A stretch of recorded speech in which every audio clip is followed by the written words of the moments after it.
Kahit na ikaw ay walang pera, kahit ikaw ay may sakit, kahit ikaw... Magpasalamat ka sa Panginoon. Pag wala kang pera, makakaroon ka ng pera. Magpasalamat ka sa Panginoon. Kahit ikaw ay may sakit, pagagalingin ka ng Panginoon. Amen! Hallelujah! Punta na tayo sa salita ng Diyos. Napakasarap magpuri sa Panginoon, ano? Biro mo tuwing Monday, sama-sama tayong nagpupuri sa Panginoon, kasama si Mang Roland. No? Mang Roland lang, hindi ako may-ari. Ang may-ari ay ang Diyos. Kasi kapag sinabi ko ako may-ari, ako tutulis ang uso ko. Baka pastor pa kayo. Hindi. Lahat tayo'y tagapangalaga lamang ng Diyos. At kapag tayo'y nagpabaya, kahit ako, tatanggalin ako ng Diyos sa aking posisyon. O, tayo, pang-apat na hardware na tayo rito no, Edwin? Binabantayan ako ng mga tao rito Itong rola na to, kailan ba ito magiging panlima? Nakikita nila, imbis bumaksak, lalo lumalago. Dati nandun na, sa kaperasong Coco Lumber doon, no, tayo na. Coco Lumber, gawa-gawa lang halong block doon. Pero nakikita, lumalaki kung rola na nakarating na sa dulo. Hanggang doon. Hanggang doon na kung saan na tayo nakarating. Di ba ang Diyos ay mabuti? Amen. At tupang napakaganda. Kaya kalahin mo, ang daming tao nagkakaroon ng trabaho, nakakaraos araw-araw. Ano, Neng? O, tanong si Neneng retirado na, nandito pa nakikinig pa lang salita ng Diyos Tapakan natin ang Diyos na mabuti! Hallelujah! Kailangan makilala natin ang Diyos na mapagpala. Siya ang Diyos na nagpapala. Amen! Bukas na Bible natin. Hindi lang. Babasa na salita ng Diyos. Monday, sabi ng mga ancient na malulunisan kayo ka. Pag nalunisan tayo ng salita ng Diyos, buong linggo. Ano? Tinong mga asawa ko, lagi na kami kiyan. Dati nakasimangot na kiyan. Ngayon, lagi na masaya. Ano, Nay? Hallelujah. Aba, pagpalain ka ba naman na isang asawang napakagwapo na, napakabait pa. Tatas lang natin ng Diyos. Yun lang, wala nang iba. Pag wala ang Diyos sa buhay natin, wala, angkungan tayo lahat. Bukas makalawa, wala na tayo, hindi na tayo makikita. Hallelujah! Balik tayo muna sa pinag-aralan natin konti. Bago tayo bumalik, gusto ko lang basahin sana tayo pupunta ngayon. Kasi mahaba na itong ating pinag-uusapan hindi na po pwede ng isang upuan lang. Kaya medyo lumalalim, humahaba. Tinuturoan tayo ng Diyos. Amen. At kung minsan ang ating pinag-aaralan dito, pinag-uusapan, hindi normal, hindi typical na pinag-uusapan sa maraming mga simbahan o sa mga katuruan na tradisyonal. Malimit ay hindi align. Katulad halimbawa ng ating topic ngayon na tayo ay nandoroon sa bagong tipan. Nandoroon na tayo ngayon sa tinatawag nating New Covenant. Pakikipagtipan ng Diyos sa mga tao. Roma, dito muna tayo sa Efeso 2. Papasadahan ko muna kasi dyan tayo pupunta. Babalikan lang natin konti, uhukay tayo ng konti para mas maunawaan natin na saan na tayo ngayon. Efeso 2:11. Efeso 2:11. Tignan nyo mga Bible nyo kung may dala kayo. Alalahanin ninyo ang dati ninyong kalalagayan. Sosay pala, pakibasa kayo, Sosay. Alalahanin ninyo kalagayan ninyo noon bilang mga hindi Hudyo. Konti-konti lang kayo, Sosay, para hindi kasi nung matuling, para mas malasak natin, maunawaan natin anong ating binabasa. No? Tandaan nyo lagi, ang ating pinag-uusapan dito, wala tayong kahit isang man tayong pinag-usapan ng mga kathang isip o mga ideya ko lang, wala. Lahat ng pag-uusapan natin dito ay nakasulat. No? Kasi ang Panginoon, pag yan kahit demonyo, pagkausap ng Panginoon yan, lagi sasabihin ng Panginoon, ito nakasulat. Hindi tayo pwedeng lumihis. Hindi tayo pwedeng mag-usap na hindi nakasulat sa salita ng Diyos. Okay, ano sabi sa Efeso 2:11? Alalahanin ninyo. Alalahanin ninyo. No? Ang kausap dito ni Apostol Pablo ay mga hentil na sumasampalataya na ngayon kay Kristo. Yes.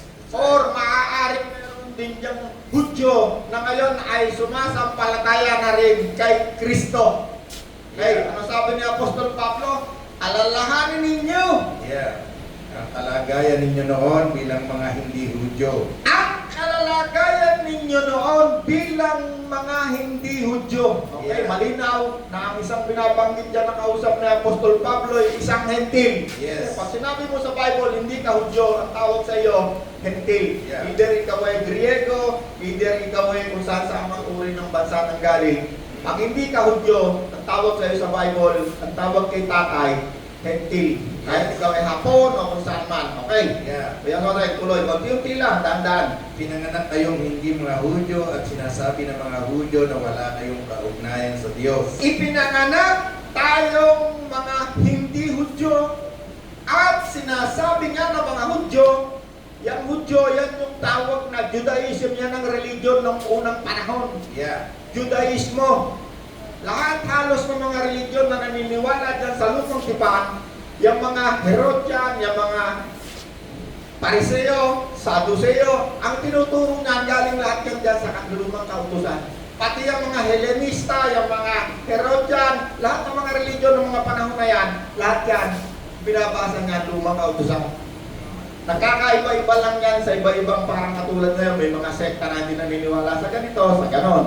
Yung Pariseo, Saduseo, may pagkakaiba yan. Yung isa hindi naniniwala sa mga anghel, yung isa naman naniniwala. May pagkakaiba-iba, parang katulad ngayon mga sekta-sekta. Yeah. Okay.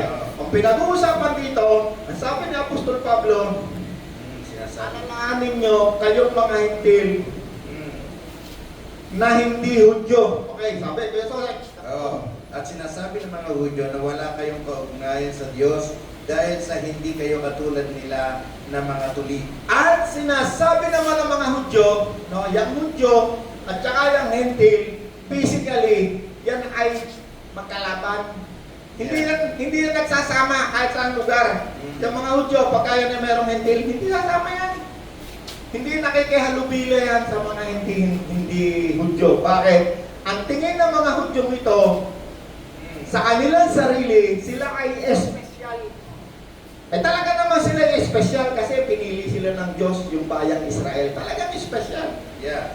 Kanya nga lang, sa sobrang ka-espesyalan itong Hudyo na to, ang tingin nila sa mga hentil ay kanilang mga kaaway. Kasi nga, talaga namang makasalanan tayo. Okay, tuloy, Kuya Jose. Dahil hindi kayo katulad nila ng mga tuli, pero ang pagkakatuli ito ay sa laman lamang. Alright?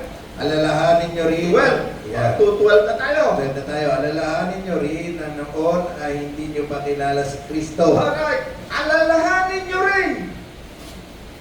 Lagay na nga, kasi ito mahabang panahon rin. 2,000 taon na nakakaraan ito eh. Kaya kung minsan di natin maunawaan. Kaya ang Bible, para yan ay maunawaan mo, kailangan, kung ikaw ay magtuturo ng Bible, kailangan alamin mo muna yung background. Yeah. Sino nagsasalita, sino kausap, anong panahon.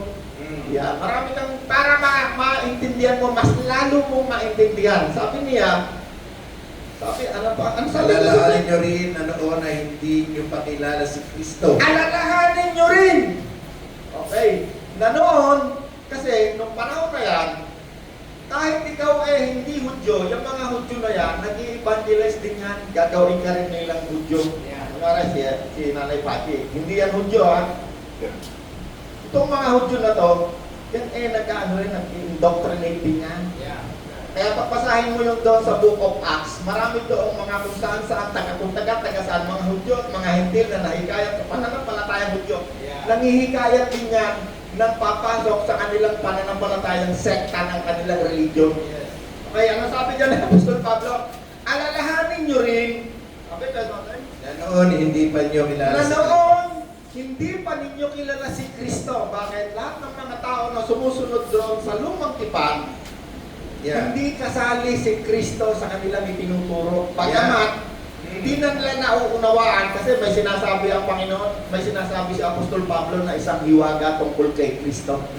Di nila naunawaan na yung mga ginagawa ng mga Hudyo na batay doon sa mga kautusan, mga alituntunin, mga utos doon sa lumang tipan, hindi nila naunawaan yung misteryo. Merong misteryo doon. Lilipat tayo konti kasi babalik tayo dyan. Okay. Roma 11:25. Pwede mo sa iba, pakibasa. Roma 11:25. Babalik tayo dyan para titingnan lang natin itong sinasabi rito. 11:25. So tingnan natin, sabi rito, mga kapatid, nais kong malaman ninyo ang isang katotohanan na ngayon ko lang ihayag sa inyo para hindi maging mataas ang tingin nyo sa sarili.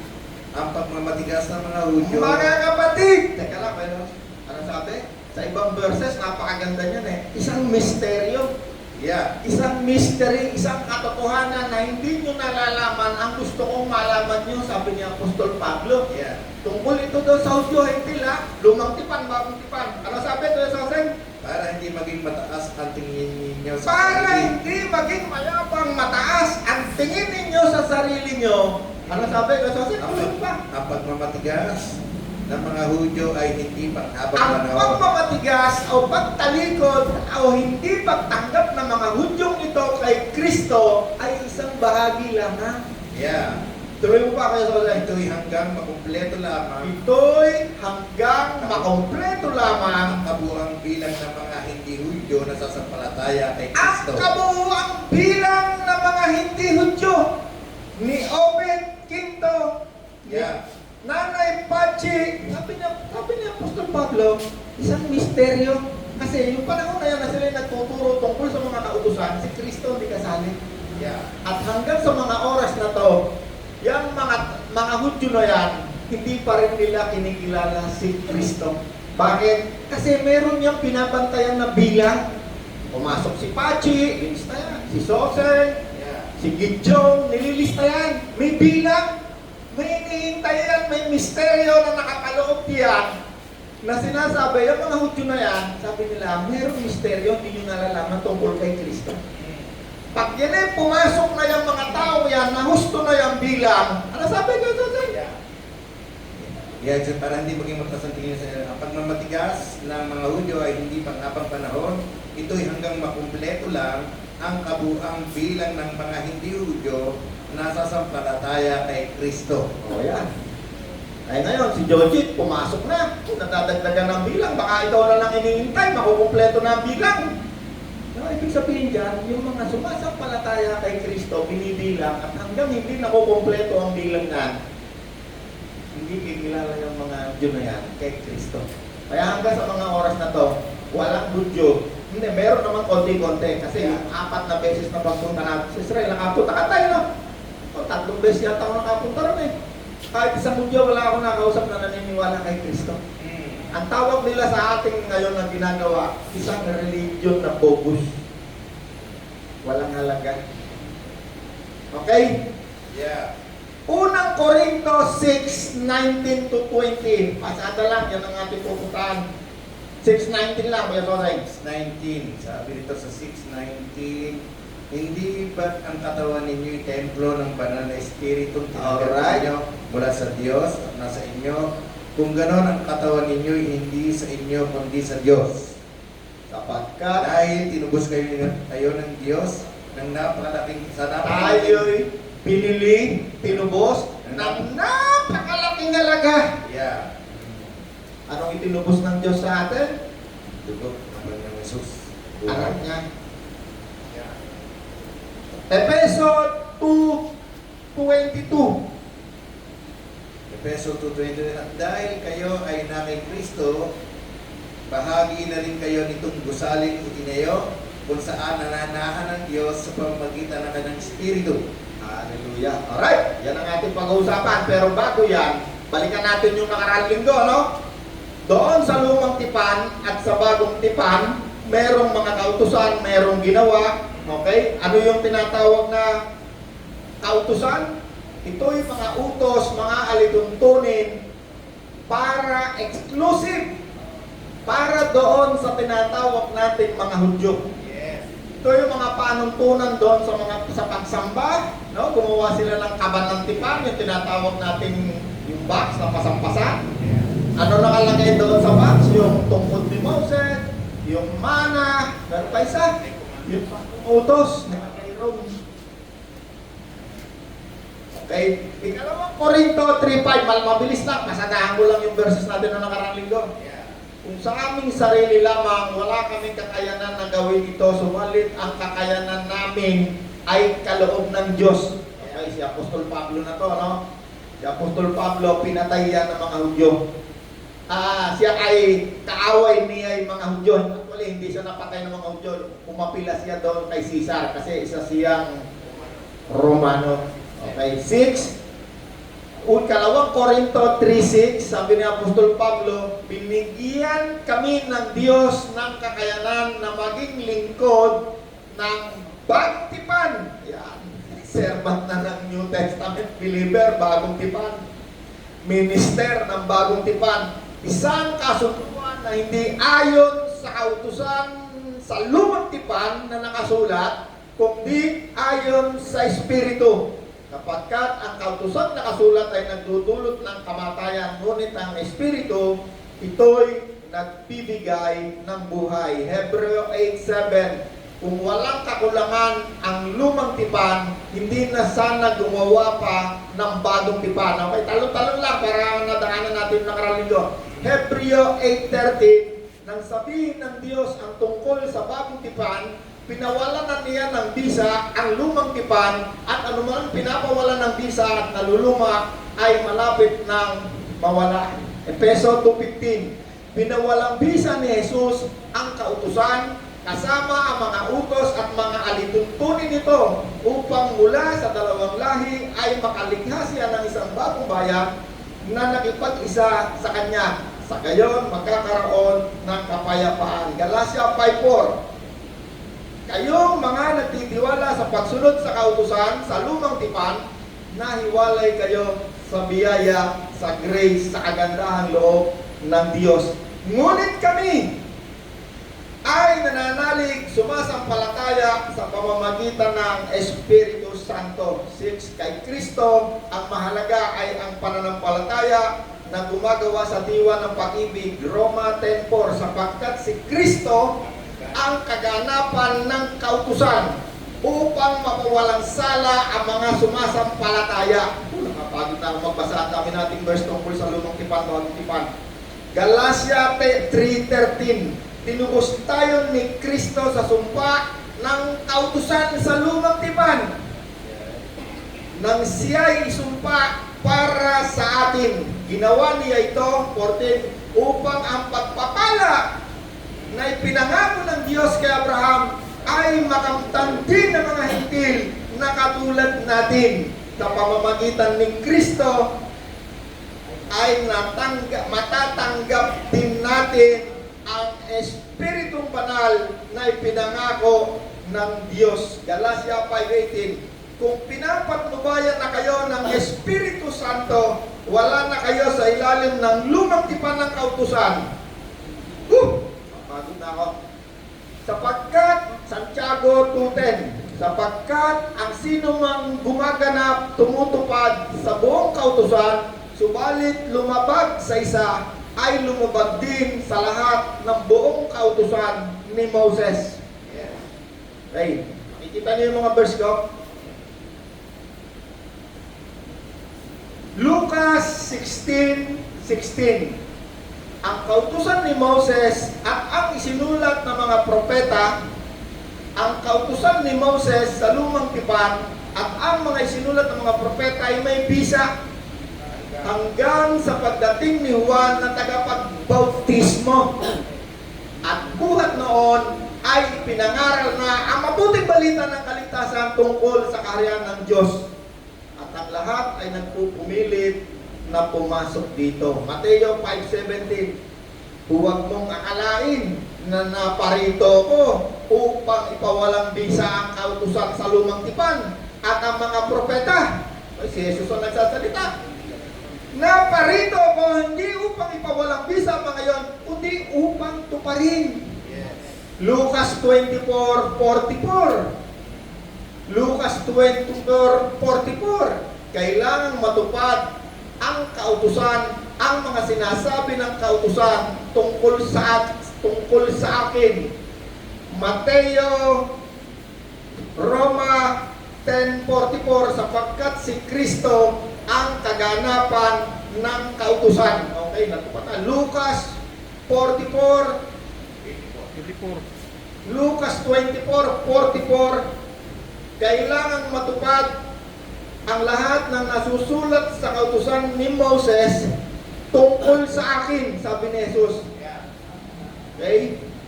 Ay, dami na. Dami na. Panti pa, para kayo bumalik ulit tayo ron. Ito ang 1 John 3:23. Ito ang bagong utos sa bagong tipan.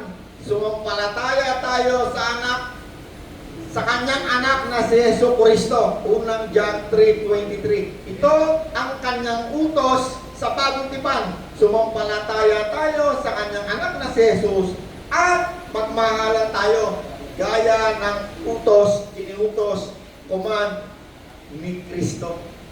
24. Ang sumusunod sa mga utos ng Diyos ay nananatili sa Diyos at nananatili naman sa kanyang Diyos. At nalalaman natin na nananatili siya sa atin sa pamamagitan ng Espiritu na ipinagkaloob niya sa atin. Galatia 5:18. Kung pinapatnubayan na kayo ng Espiritu Santo, wala na kayo sa ilalim ng kautusan sa lumang tipan. Kulang pa ba? Arumami pa natin verses. Ito ang pinakamahalagang utos, sabi sa Marcos 12:29. Sabi ni Kristo, meron nagtanong sa kanya, alin po ba ang pinakamahalagang utos sa kalumang tipan, sa kautusan? Ito, sabi ni Kristo, ito rin sa bagong tipan. Ano sabi niya? Marcos 12:29. Ito ang pinakamahalagang utos. Pakinggan mo, Israel. Pakinggan mo, mga hentil na mananampalataya. Ano sabi? Ang Panginoon na ating Diyos ay isang Diyos. Siya lamang ang Panginoon. Hindi pwedeng meron kang Panginoong politiko, may Panginoong kang pera. Isa lamang ang Panginoon sa bagong tipan. Isa lamang ang Diyos na naibadji. Isa lamang din ang Panginoon. Ang dami niyang verse. Sino yung Diyos? Siya ang lumikha sa lahat ng bagay. Yung mga Judaismo na yan, yung mga Israelita na yan, si Abraham, ang pananampalataya niyan, galing sa tinatawag na monotheistic. Ano ibig sabihin na nanay-imagine galing sa Bible school ko eh. Galing yan sa salitang monolithic. Ang ibig sabihin, isa lamang ang kanilang Diyos. Hindi dalawa, hindi tatlo, nakatulad ng maraming religion ngayon. Isa lang. Sino yun? Lagi silang naniniwala doon sa sinulat sa Genesis na ang lumikha sa lahat ng bagay ay Diyos lamang. At ang Panginoon naman, ang sabi roon, sino naman ang Panginoon? Ang Panginoon, sa pamamagitan naman niya inilikha ang lahat ng bagay. Pati naman ang salita ng Diyos, inaano niya, dinadissect niya. Dito naman sa bagong tipan, ano sabi ni Kristo? Ang Panginoon mong Diyos. Lagi magkasama yan. Sa lumang tipan, laging salita dyan. Pag bumalik ka doon sa salita ng Diyos, Yahweh. Yahweh Shaddai, Yahweh Elion. Diyan na natin maraming kaaway si Gideon dyan. Yahweh Elion, Yahweh Shaddai, Yahweh. Tayo mga Pilipino, pag sinabi mong ang Diyos ay Diyos, sapat na yun. Siya ang lumikha sa lahat ng bagay. Kahit Tagalog lang, napakalamin ng malinaw pa sikat ng araw. Sino ang Diyos mo, tay? Ang Diyos, ang Ama.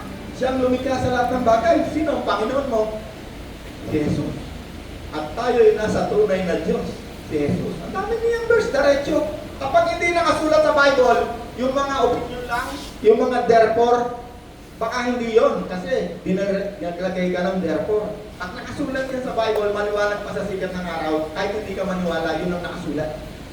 Sino ang Panginoon? Sa pamamagitan ni Jesus, nilikha ang lahat ng bagay according sa Genesis hanggang sa New Testament. Nagkatawang tao ang salita, ang Diyos ay nagkatawang tao, walang anumang nilikha ng hindi sa pamamagitan niya ni Jesus. Sino si Jesus? Kunwari, si Tatay ang Diyos, Kuya Soseng naman si Jesus, meron niyang pagkakaiba. Si Jesus, tinatawag natin Panginoon, ang Ama. Ano sabi? Siyang lumikha. Ano pa sabi? Tayo'y nabubuhay para sa Kanya. Ito naman si Jesus, nilikha ang lahat ng bagay sa pamamagitan niya at tayo'y nabubuhay. May version pa kasama kayo sa napakaganda nun. Kasi kayo sa parang encyclopedia yan nasa isip ko pa lang alam na niya Kapag ang Panginoon dumating dito, kapag ang Espiritu Santo dumating sa isang lugar, alam mo kung sino ituturo niya? Ipapakilala niya sa atin sino ang Ama. Sabi ni Jesus, Ama, ipinakilala na kita at patuloy kita ipapakilala. May misteryo dyan sa Bible na yan. Meron niyang misteryo. Kapag wala ang Espiritu ng Diyos sa'yo, hindi mo yan maunawaan. Literal mo lang yan. Pag-iisip mo lang gagan. Wala na yan. Okay, ayan, nawala na. Okay, Kusosay, sige, habang hinahanap ni Kusosay, dadagdagan ko pa yung tungkol sa lumang tipan, bagong tipan. Kasi marami pa rin tao may makawala dyan eh. No? Nakawala na nga sa lumang tipan. Mamaya-maya, makikita mo, pumapasok na naman sa lumang tipan. No, kasi sinabi raw ni Jesus ng ganito, si Melchizedek, ano nila yan, isasabit nila uli yan. Bakit? Kasi gusto nila yung kaperahan, hindi mawala. Yung pera, gusto nila, pagka mga baboy, mga huwag natin kainin yan. Pero pagdating sa pera, hindi sa atin yan, kasabi pa rin yan ngayon. No, pagdating sa pera, diyan matatalino, maraming pastor na yan talagang tawag dito sa mga pastor na yan, mga banal na uldaper May pastor dito ha, tabi-tabi po. Tabi po.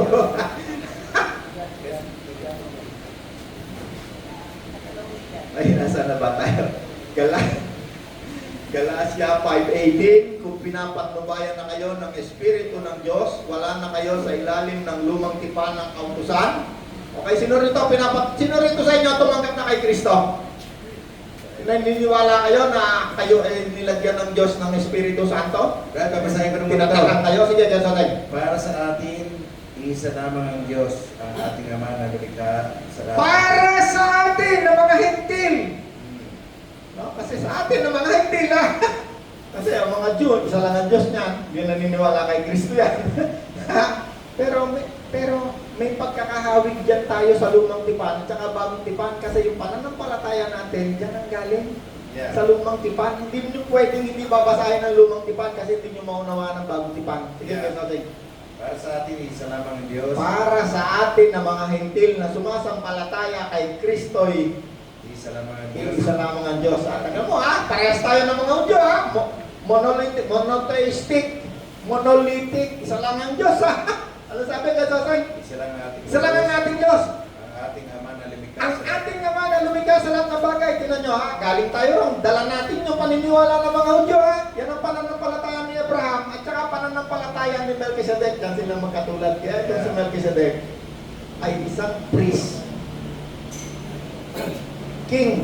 At the same time, priest. Yeah. At the same time, magkapareho sila ng faith ni Abraham.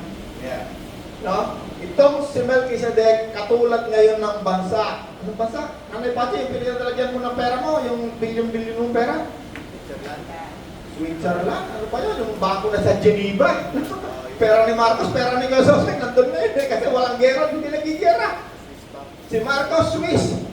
No, sa best, nagpunta kami dyan sa Geneva, no? Tayo, no? May picture pa tayo, no?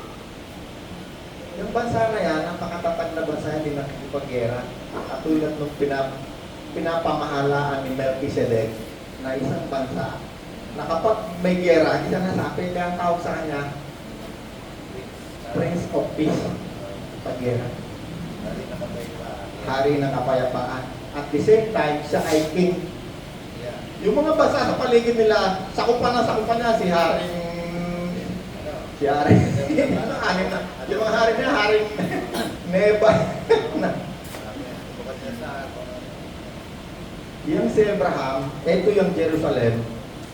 Ang kampo ni Abraham, nandyan lang sa mga bulubundukin, mga banal na puno. Kaya sila, kilala niya si Melchizedek. Tuloy po kayo sa akin. Yeah. Para sa atin, isa lamang Diyos ang ating Ama na lumikha sa lahat ng bagay. Lang ang Diyos, ang ating Ama. Nabubuhay tayo para sa Kanya. Tayo nabubuhay para sa Kanya. Inalintulad ko lang si Tatay. Hindi si Tatay ang Diyos, ha? Kasi ang Diyos din natin makikita, Espiritu. Yeah. Walang makakapag-drawing kasi wala siyang anyo.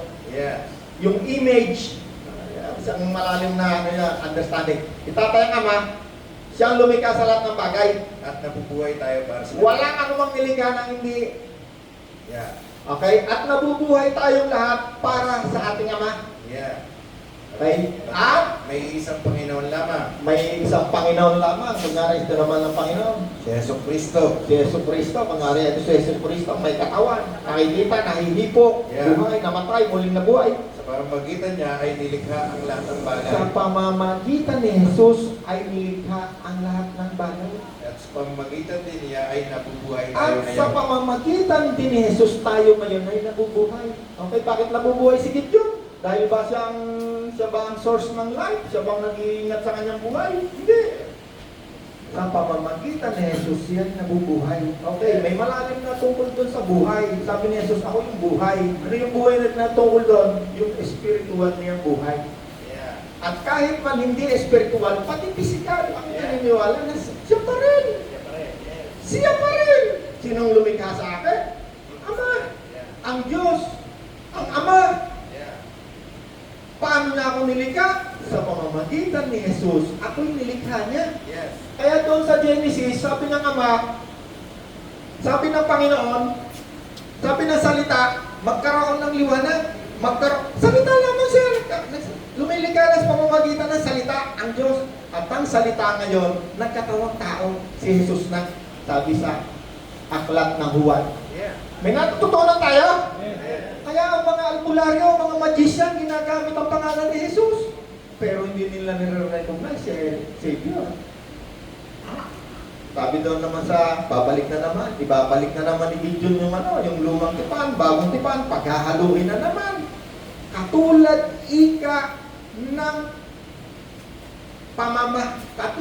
ika ng pagkahari, pagkasaserdote ni Melchizedek. Bakit? Sinabi kasi sa aklat ng Hebreo, yung ating pinag-aralan noong nakaraang linggo, si Melchizedek, hindi na italak ang kanyang genealogy. Yes. Si Jesus meron, mula kay Abraham nakatala, mula nga kay Adan nakatala hanggang kay Jesus. So bakit sinabi na katulad ng pagkapunong pari ni Melchizedek? Kasi sa lumang tipan, walang high priest na pwedeng maging high priest na hindi galing sa lahi ni Levi. Yes. Yan yung binasa natin noong nakaraang linggo sa aklat ng Hebreo. At nandun din yan sa unang 5 aklat sa Bagong Tipan. Itong si Jesus, hindi siya lahi ni Levi, kundi siya lahi ni Judah. Kung maalala ninyo, nung nahati ang Israel, Judah, Israel. Wala nga si Jesus sa Israel. Yung Israel, yung 10. Kung minsan nagkakamali ako ng salita, tinukurent ako ni Kuya Joseph, naririnig ko sa video eh. Kung minsan pagkamala ko yung Judah, yung Israel eh. Ang Panginoon, lahi ni Judah. At itong dalawang bansa na to na Judah, ang capital city, Jerusalem, kung saan itinayo ang templo. Dito naman sa kabila, Samaria, nung panahon, capital city ng Israel, yung 10 lahi na sinasabi nila ngayon na nawawala. Hinahanap nila. Sa katunayan, meron silang mga scientific findings. Nagpunta sila ng India, nagpunta ng China, nagpunta kung saan sila nakarating. At ngayon ay muling binabalik sa Israel kasi sa huling araw, mayroong mga hula ang mga propeta na sila'y muling itatayo ng Diyos. Doon muli silang ibabalik. At tayo naman, yung templo na yan na ginawa, sinira, 2 beses nang sinira yan, at hanggang sa mga oras na to yan ay sira, merong mga hula ang mga propeta. No, kaya meron niya sinabi, mga kautusan ni Moses at mga hula ng mga propeta. Bukod ron sa 5, yung susunod ron, mga propeta na nagsulat niya, paano nagkaroon ng hari, etc. Doon na mga hula sa mga darating na panahon, hanggang sa panahon natin ito ngayon. Amen! Yes. Napakalalim na ng ating pinag-uusapan ngayon, no? May naunawa kayo? Sino may natututunan taas ang kamay? Alam mo, maraming natututo. Kailangan natin yan malaman at matutunan. Bakit? Kaugnay tayo dyan sa tinatawag nating mga Hudyo, mga Israelita na yan. Alam niyo kung bakit? Ang ating Panginoon si Jesus, isang Hudyo. Isa siyang Hudyo. At merong isinulat ang mga propeta na sa pagbabalik muli ni Kristo, siya'y dadaan doon sa tinatawag, tayo nakita mo yung tinatawag na Golden Gate. Tinatawag nilang Golden Gate na hanggang ngayon hindi nasira yan. Kahit sirain, dalawang beses sinira, yung tinatawag na Golden Gate hindi nasira. Bakit? Sinasabi ng mga hula sa propeta, yung Golden Gate na yan, yan dadaan si Jesus sa ikalawang pagbalik niya.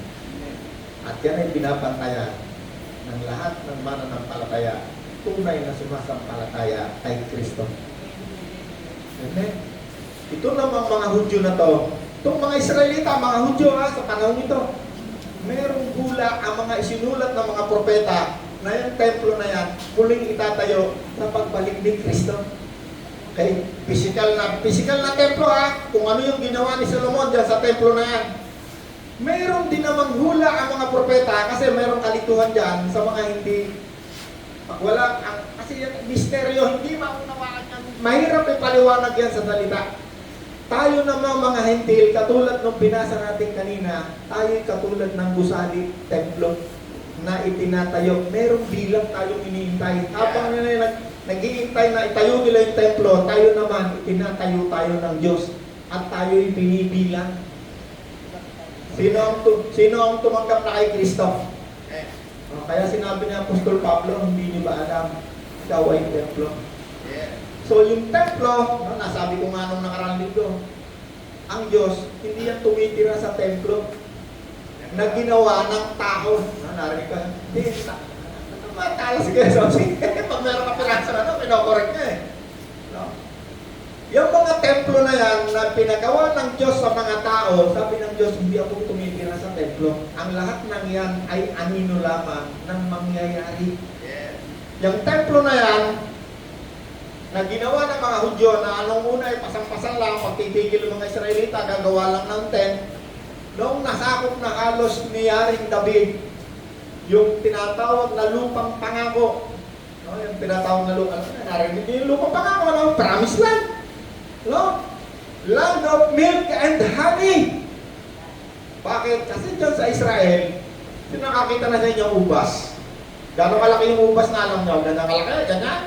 Doon sa Israel ang ubas, pinapasan ang buwig, parang buwig ng, ang ubas, ganyan, kalalaki ron.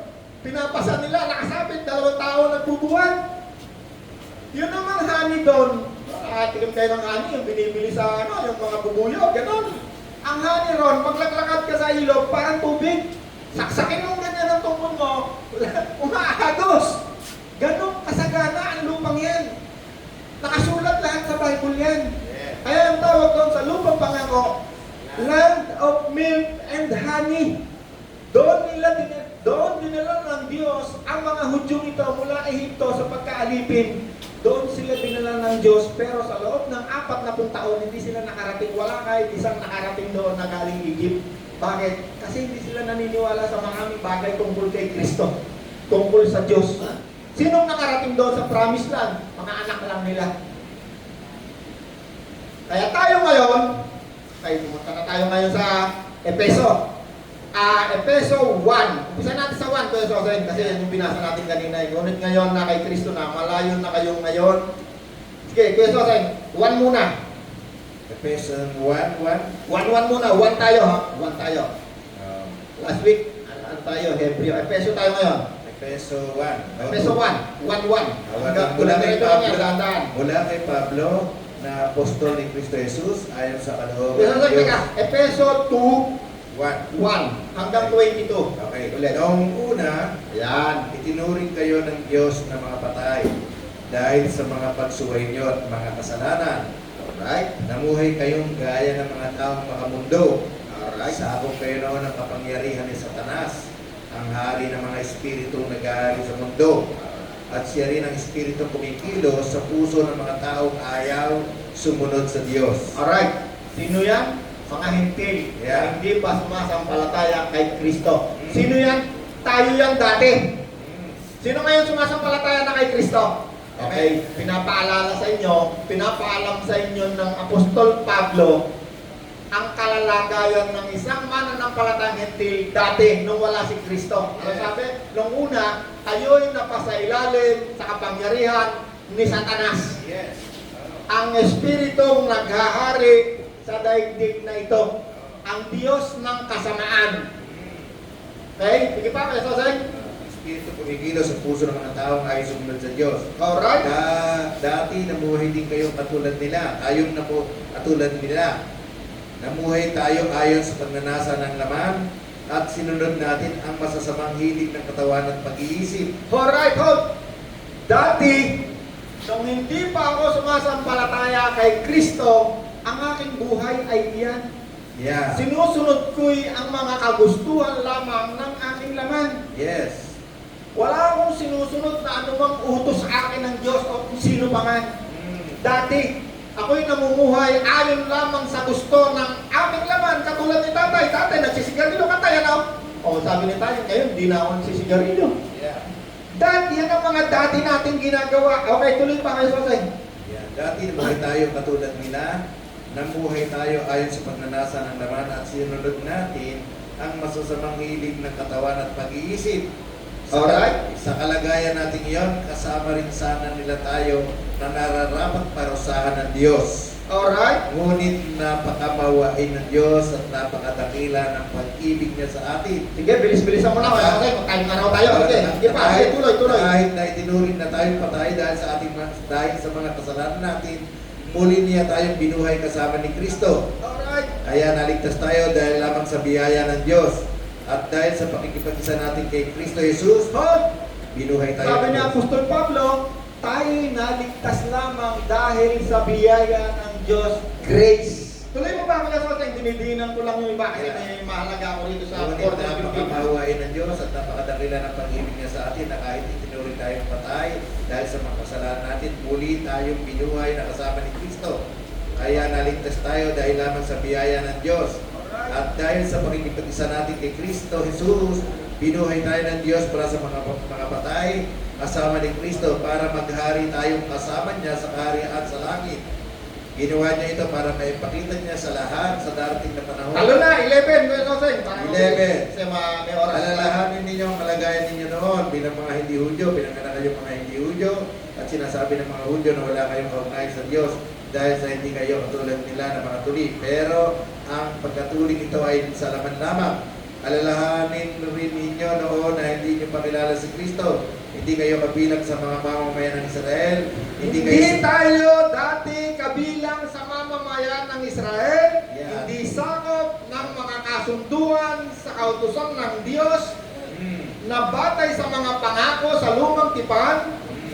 Namuhay kayo sa mundong ito na pawang walang pag-asa at walang Diyos. 13. Ngunit ngayon, tuloy ko sa tayo. Ngunit ngayon ay na kay Kristo na, kahit na malayo kayo na sa Diyos, ngayon malapit na kayo sa Kanya sa pamamagitan. Dati tayo tinuturing na malayo sa Diyos, mga hintil. Okay, ngayon, malapit na, 14. Yeah. At sa pamamagitan ng kamatayan niya, pinagkasundo niya tayo. Pinag-isa niya ang mga Hudyo at mga hindi Hudyo sa pamamagitan ng pag-iba sa pader na naghihiwalay sa atin. Pinagkasundo ang Hudyo at hindi Hudyo, mga hintil, giniba ang pader. Tuloy. Ang pader na giniba niya Ang pader na giniba niya ay ang kautusan ay ang kautusan sa lumang tipan. kasama ang mga utos Kasama ang mga utos. at mga tuntunin nito. At mga tuntunin nito. Tuloy pa, kasi sa Ginawa niya ito para pag-isahin ang mga Hudyo at hindi Hudyo nang sa ganoon ay magkasundo na ang dalawa. Okay, bakit giniba? Ano yung giniba? Pader Pader. na naghihiwalay sa Hiwalay. Hudyo, hindi Hudyo. Bakit? Kasi yung kautusan na yan ang nagpapahiwalay sa kanya. Yes. Yung Hudyo, hindi po pwedeng kumain niya ng baboy. Itong hindi Hudyo, pwedeng kumain. Itong mga Hudyo, hindi yan pwedeng makahit ng balbas, kaya kakahaba ng balbas niyan. Itong mga hindi Hudyo, mga hindi, ay pwede tayo, kahit tayo lang, pwede nga tayo magpakalbo. Itong mga Hudyo, dahil sa kautusan na yan, napakarami niyang tuntunin, Yes. lalong-lalo na sa pagsamba. Meron niyang tinatawag na mga pari at mga high priest. ang high priest niyan ay isa lamang na nakakapasok doon sa dakong kabanal-banalan. Yung mga priest, dito lang yan sa dakong banal. Pinapanalangin lamang niya ng mga tao, hinihingi ng tawad sa pamamagitan ng mga alay at mga handog. Tuloy pa kayo, Sosek, ano yung giniba? Ang pader Pader na na naghihiwalay. naghihiwalay sa ating. Okay? Ang pader na ginibaan niya ay ang kautusan kasama ang mga utos at mga tuntunin nito. Alright, okay? So, Ginawa niya. madaling salita, pinag-isa ng Diyos ang Hudyo at hindi Hudyo dahil tayo mga hindi Hudyo ng mga Hintil, dating malayo, ngayon tayo'y makakalapit na. Yes. Yun ang ginawa ng Diyos. Yan ngayon ang pagkakaiba at pagkakatulad ng Hudyo at hindi Hudyo.